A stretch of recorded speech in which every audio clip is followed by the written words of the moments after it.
Hi everyone, Lisa from Spellbound Miniatures here.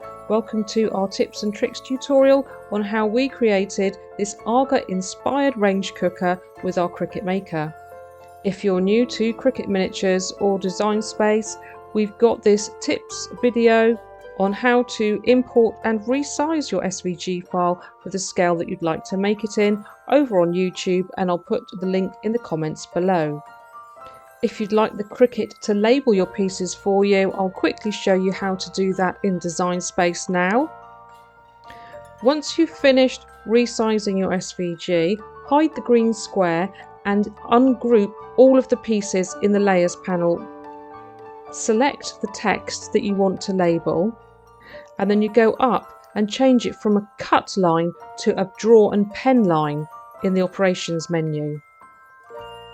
Then make sure you select the text and the piece at the same time by pressing Shift and attach them down on the bottom right hand side of Design Space canvas.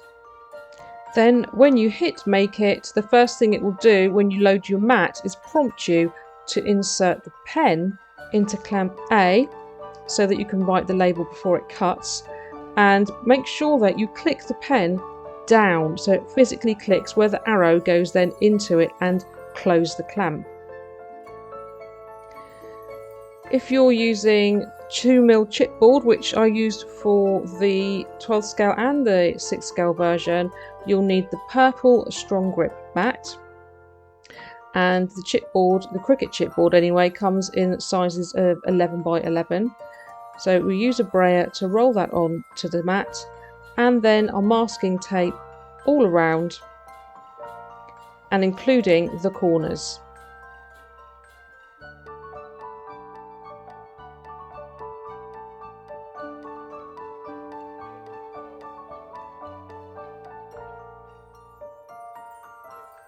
And then make sure that you put your mat into the machine the right way up. So you've got a good inch header at the top, the narrow margin on the left, and the inch margin on the right for the white wheels to go into. So you push the white wheels all the way across and they fit into that inch gap down the right hand side.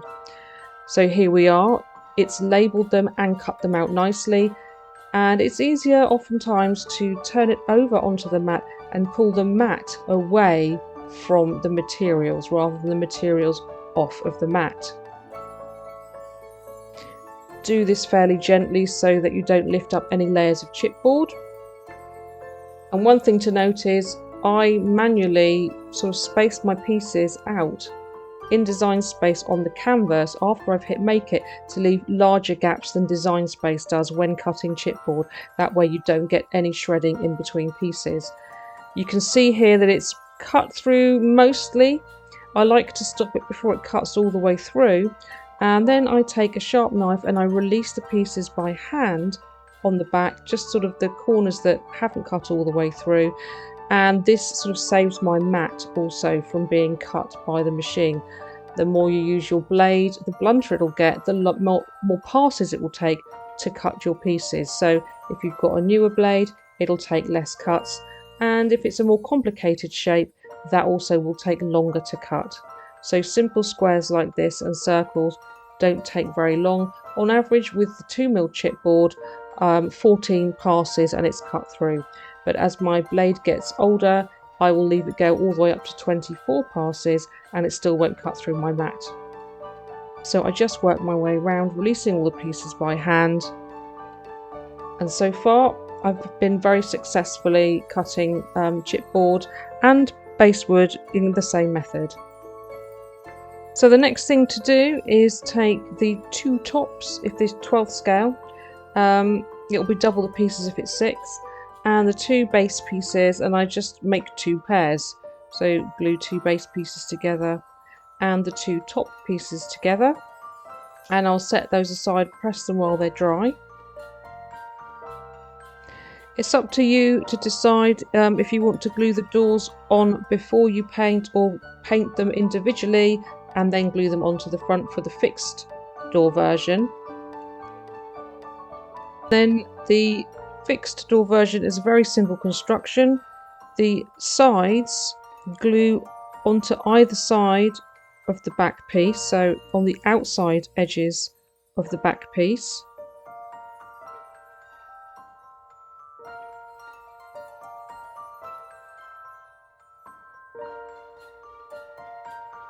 And then just make sure that the tops and bottoms of both pieces are level by sitting them on the bench, because obviously you're going to be gluing a base and a top on these, so you need them to be the same level.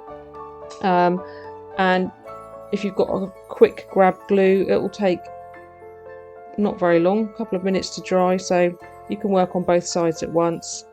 Wipe off any excess glue, and then I usually use you can use a gluing jig, or you could even use the squares on your cutting mat to make sure you've got two nice right angle edges.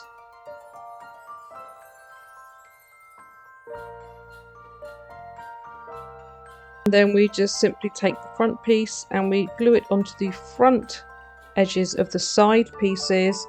Therefore, on the front of the Aga you won't see any joins.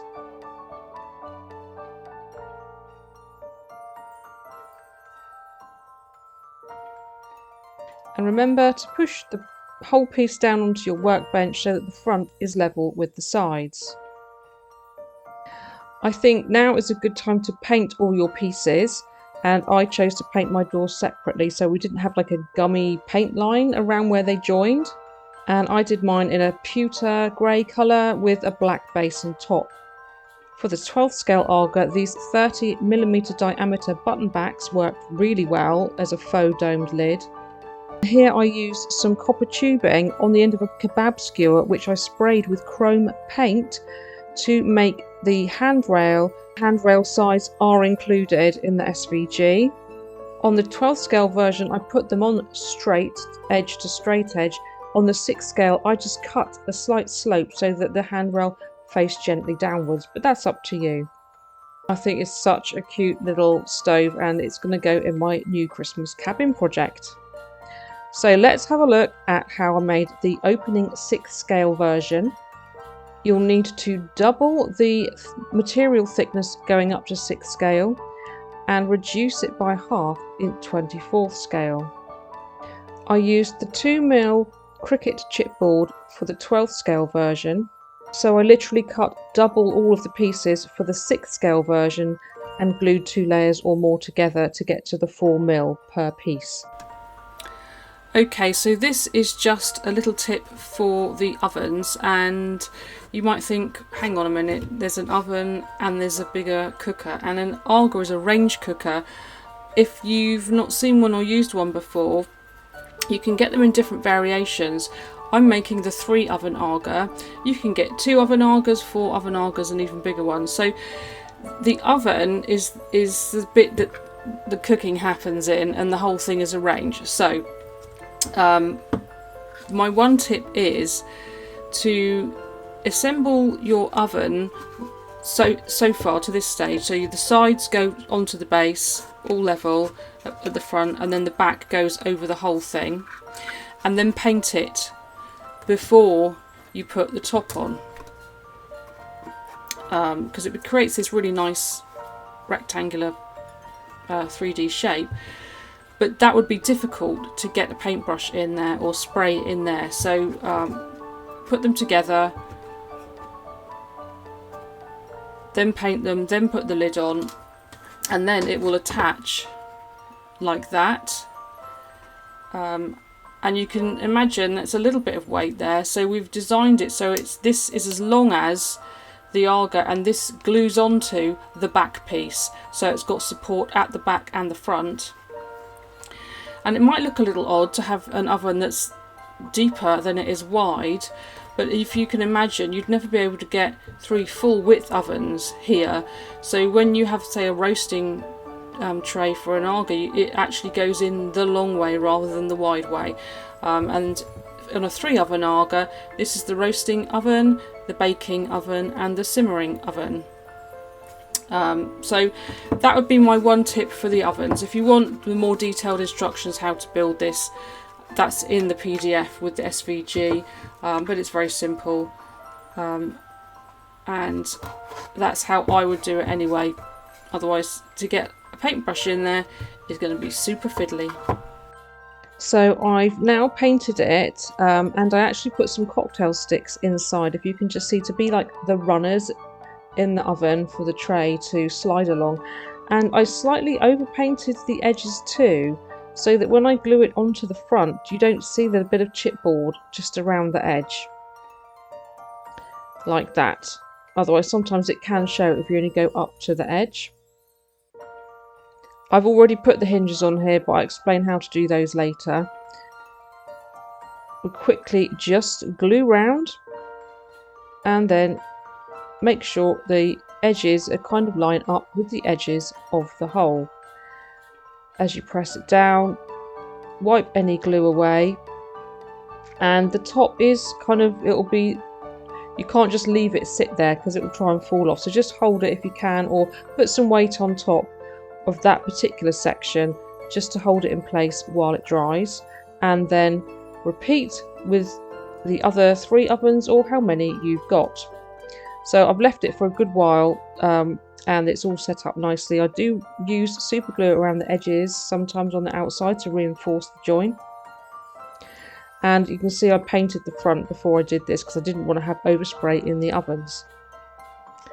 The sides are just like the 12th scale. They go up to and fit on the underside of the front. You put the glue on the edge of the side, and that goes up there, and you can see it's slightly warped from the paint on the front, but you can pull that out, press it out while it's drying, and you do both sides. Make sure they're level with the top and the bottom. Then we turn it over with the front down on the bench, and we're going to glue the back piece on. It fits inside of the side pieces, so you can't see it like from the side. And we also glue onto the back of the ovens as well as the side edges of the back piece, which you can't really just see there. I did that off camera. So we put it in one side, making sure it's level at the top and the bottom again, and then just gently tease out the other side piece so it fits inside it and onto the back of the ovens.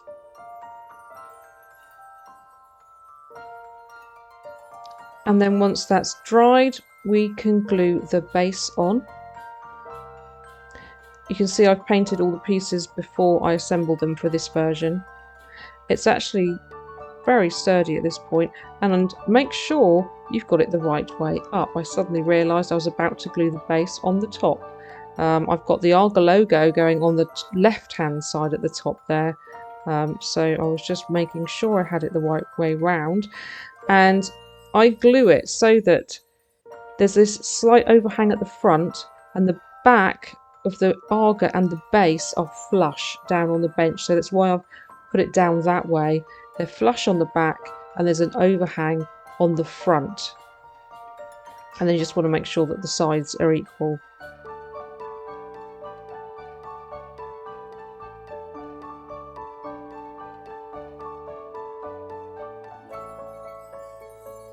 And then once I'm happy with the position of the base, put it down, and I'm going to put a heavy weight on top. And if you've seen any of my other videos, you'll know I've got a big granite worktop saver.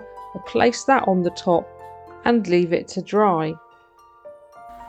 Another option that you have is with the top, and this only probably really applies if you're going to be doing a working lifting top, not this bit, but the hinged lid, sorry. So you could just have the top, and if you imagine these were your lids, you can stick the lids on like I did for the 12th scale one there. They're just glued on. But if you want to make them lift up, as I've spoken about with the lid bit, I'll explain how to do that. And you can just attach these circles in design space and get the machine to draw where they go, so that when you want to glue the lid on, you've got a guideline to get it equal spaced. Or you could cut this out of craft board, so you would leave these as cut lines, these lines, attach them to the top and allow the machine to cut both bits. Now this is chipboard, but imagine it's craft board, and then when you've painted the top of your Aga and glued however many layers you want, you can use the craft board template, place it on your now finished and painted top, and use that to glue the domed lids in place. Or even you could then draw on your painted surface, because you won't see that really, and then glue your lids in place. So there's several options. Get the Cricut to draw the line, or cut it out of craft board and use that as a template, or you could just place them by eye. Now if you've ever used an Aga, you'll know that when you lift the lid up, this bit is a different material to this. This is that lovely black enamelled surface, and the rings are more of a metal colour. They're the hot plates. Now, so for the 6 scale version, because I want it to look quite realistic, I had the machine cut them out as if I was making a template, but I've done it in chipboard. I'm going to colour the bits that got cut out of there silver, and then I'll make this black. I'll stick it onto my top layers. So and I don't know at the minute if I'm going to do 3 or 4. I'll start off with 3. I might do the 4th. And then when this is all lovely and black to look like the top enamelled surface, I will then take these silver coloured bits and I will glue them in there, so that when the lid lifts up, it'll look like a realistic hot plate. So that's what I'm going to do on mine. You could just keep it as simple as you want and glue them in fixed positions. So that's how we deal with the top plate.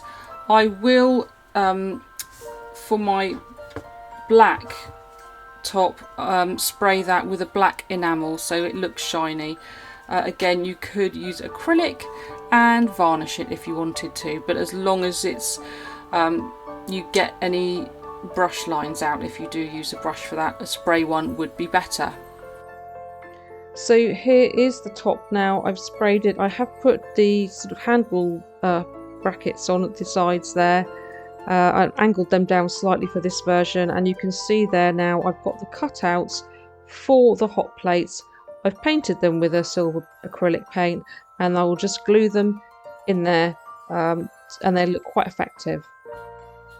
For the 6 scale Aga, I used a larger diameter tube. This one was stainless steel and took a lot of sawing through with my jeweler's saw, and I glued it in place onto the angle supports at the side, which I'd sloped down this time.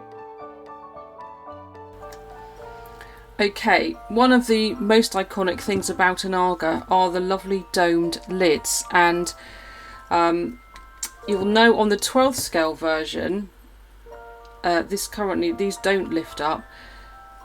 A very, very good friend, Angie Scar, who you probably know from all her lovely polymer clay work and now also does SVGs, she suggested to me to use these button, sort of do-it-yourself button covered back things. So you get it in, I got these off Amazon, and they're just perfect. So that's all I did. I did glue them, and they're perfect for 12th scale. I glued them down onto this, obviously the 12th scale version, made from craft board, and you can see there it's a hint at the handle and the hinge.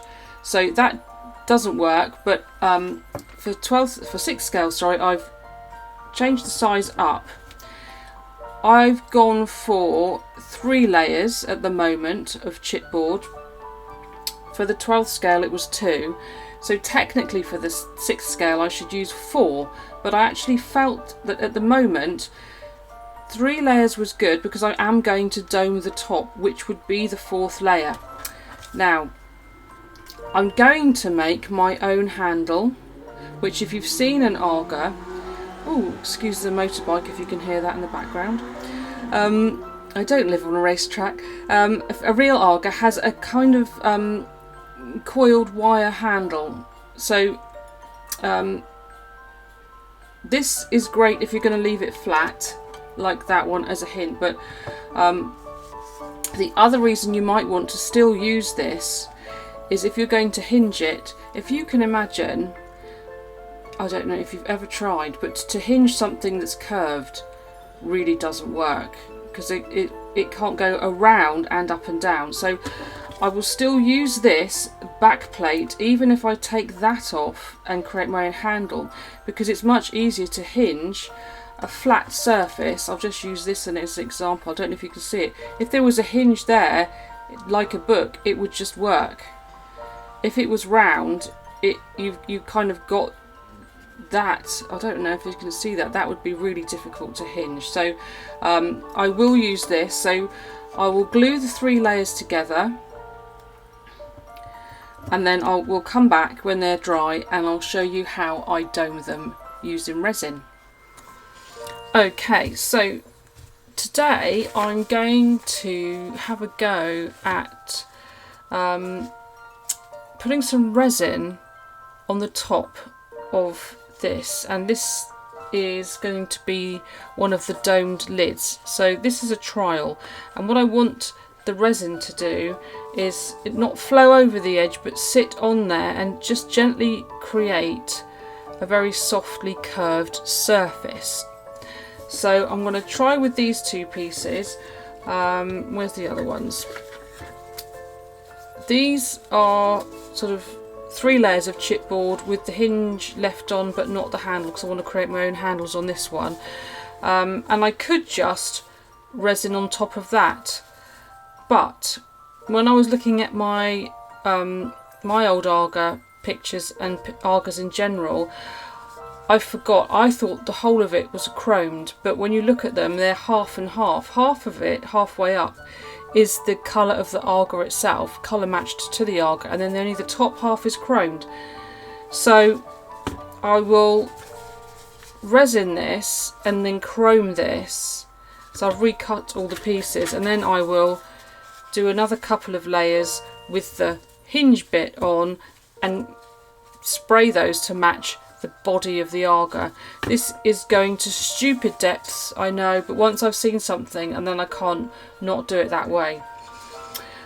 So what I have done is pre-coated this with a PVA glue so that the resin doesn't sink into the chipboard and not cure. So these have been pre-coated and around the edge with PVA, and then this is just a scrap piece of chipboard so that I can carry them over to my level countertop to dry, and then I can carry on working here. So that's what we're going to do. I'll mix up my resin. I'll fast forward on that. There's 100 resin videos, thousands, probably even millions, how to mix up resin. This is just a simple 1-to-1, 1 part A, 1 part B, and it does take quite a long time to cure. So we'll see if this works. If not, I'll try and think up something else. Okay, so I've just let it sit for a little while there to let some of the bubbles dissipate. I'll start with a thin layer. I'm working on a silicone mat and I have alcohol wipes to hand. They're great with resin work. So I'm just going to pour a bit on.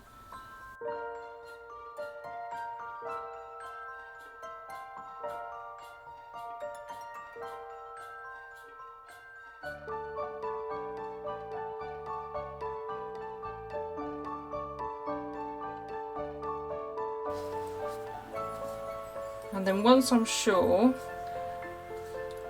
it's got a nice, very, very faint, soft curve on it, but I can afford to put some more on now, and hopefully it doesn't flow over the edge.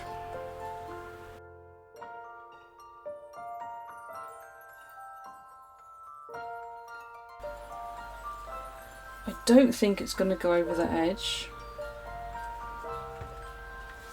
use a torch just to get any air bubbles.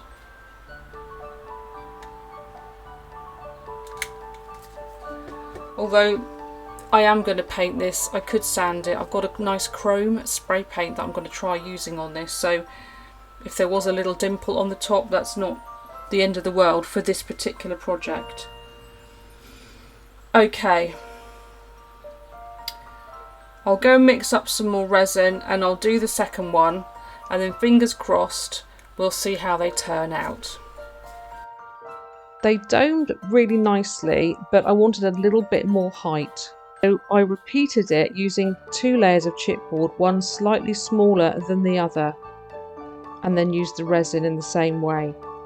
I also remade the body of the lid, the bit that's painted grey, and I put the white craft board inside 2 layers and cut the head of the handle out and resined around the 2 bits that were left to create a more moulded handle.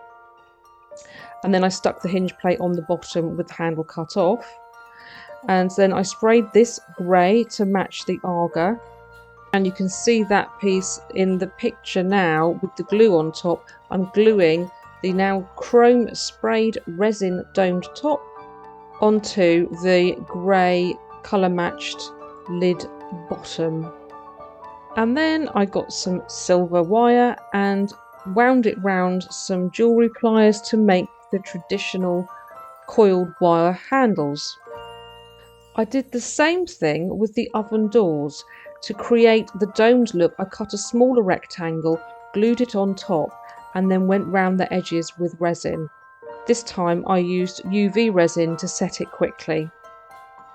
You could use a traditional miniature hinge to secure your oven doors.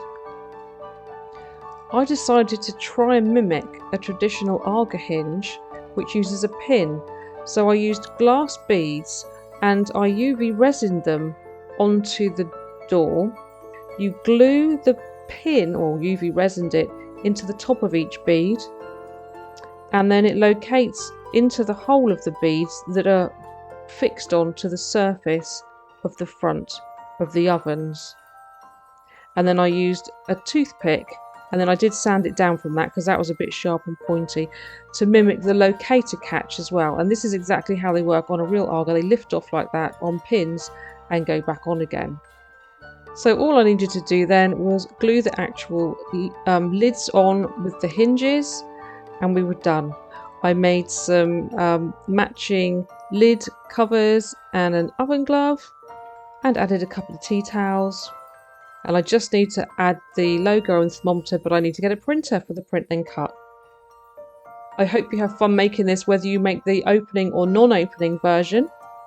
And I'll just leave you with a photo of my beloved deerhound in front of my old Aga, which does look more black than pewter grey there, but it was pewter.